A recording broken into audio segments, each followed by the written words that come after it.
Sam from Kelford Cams here. Welcome to part 2 on our video series about Lash. How is Lash determined? Lash is determined by two things, both the thermal growth characteristics of the engine in question and the lash ramp designed by the camshaft manufacturer.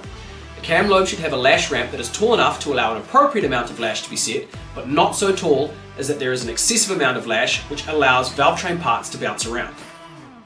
Lash should be set so that during the valve cycle the camshaft follower picks up on the lash ramp first at any temperature, ensuring the best total timing and least camshaft follower and camshaft wear possible. This is why it is always important to adhere to the amount of valve lash that a camshaft manufacturer has specified. So lash will be set hot at the valve where possible, ideally. In engines with adjustable set screws or rockers like the Honda B series, this can actually be quite easy.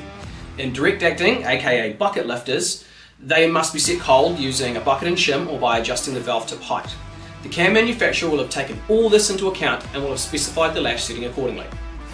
That's it for this one. Like and follow us on Facebook and Instagram. Stay tuned for the final part in the series. Thanks for watching. See you next time.